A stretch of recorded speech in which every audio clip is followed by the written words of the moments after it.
Ce qui me semble depuis le début, en tout cas, de façon peut-être plus large, c'est que le public nous a autorisé beaucoup de choses en fait. Il nous a autorisé la démesure.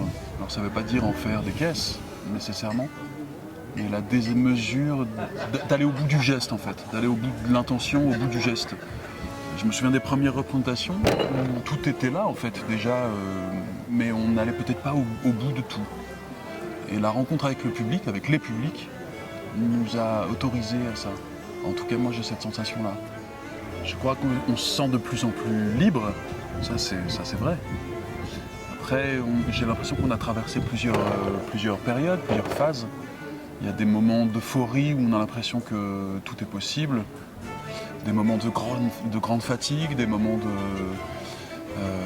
de reprise comme aujourd'hui. Aujourd'hui c'était une reprise après quelques jours de pause et ça change aussi les sensations, ça change la façon de revenir sur scène. Je sais pas comment tu le traverses toi.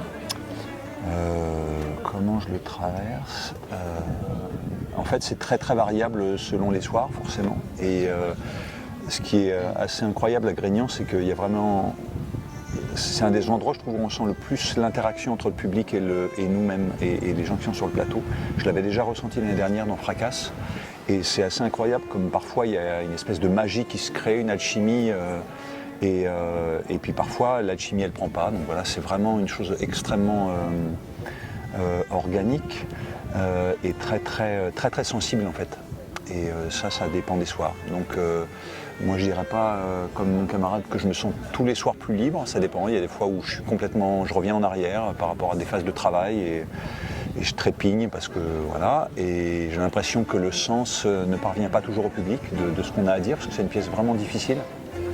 Donc c'est un de mes soucis, moi, c'est de faire comprendre le plus de choses possible, voilà, et de faire éprouver le plus de choses possible.